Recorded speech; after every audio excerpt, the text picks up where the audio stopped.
भाइयों और बहनों नमस्कार। आज मैं लेकर आया हूं अपनी एक कविता कलम का सिपाही। प्रेमचंद भारत के महान साहित्यकार हैं। उनका जन्म 31 जुलाई 1880 और मृत्यु 8 अक्टूबर 1936 में हुई थी। उन्होंने हिंदी की कई कहानियां व उपन्यास लिखे हैं। उनकी रचनाएं श्रद्धा के साथ आज भी जनमानस में पढ़ी जाती हैं। उनके जीवन को संक्षिप्त रूप में प्रस्तुत करती है कविता कलम का सिपाही। है कलम के सिपाही तुझको नमन हमारा, शब्दों की सेवा में तूने लगाया जीवन सारा। है कलम के सिपाही तुझको नमन हमारा, शब्दों की सेवा में तूने लगाया जीवन सारा। जन्म तूने लम्ही में पाया, माँ ने पहला पाठ पढ़ाया। बचपन ने ही तुझे रुलाया, सर पर से उठ गया माँ की ममता का साया। लंबे समय तक पिता का भी तुझे मिला नहीं सहारा। हे कलम के सिपाही तुझको नमन हमारा, शब्दों की सेवा में तूने लगाया जीवन सारा। पढ़ लिख कर नौकरी पाई, घर की जिम्मेदारियां निभाई। पढ़ लिख कर नौकरी पाई, घर की जिम्मेदारियां निभाई।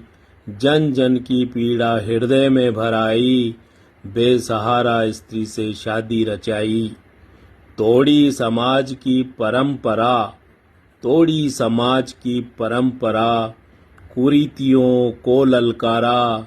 है कलम के सिपाही तुझको नमन हमारा, शब्दों की सेवा में तूने लगाया जीवन सारा। उस समय था भारत अंग्रेजों का गुलाम, चल रहा था देश में स्वतंत्रता का संग्राम। उस समय था भारत अंग्रेजों का गुलाम, चल रहा था देश में स्वतंत्रता का संग्राम। लेखक की कलम ने तब किया महान काम, जनता के हृदयों में जगाया स्वाभिमान। त्याग दी सरकारी नौकरी, त्याग दी सरकारी नौकरी, सुनकर गांधी जी का नारा। है कलम के सिपाही तुझको नमन हमारा, शब्दों की सेवा में तूने लगाया जीवन सारा। रोजी रोटी के लिए तूने लेखन को अपनाया, रोजी रोटी के लिए तूने लेखन को अपनाया। पुस्तक प्रकाशन के लिए स्वयं का छापा खाना लगाया। परिवार का पेट काट काट कर, परिवार का पेट काट काट कर परोपकार का काम चलाया।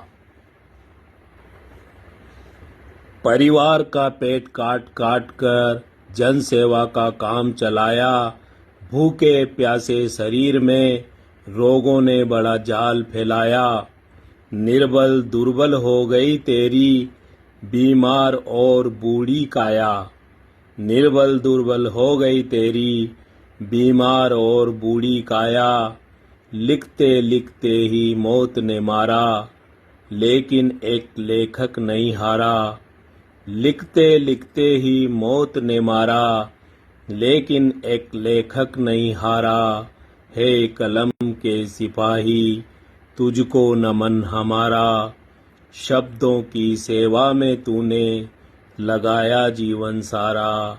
हे कलम के सिपाही तुझको नमन हमारा, शब्दों की सेवा में तूने लगाया जीवन सारा।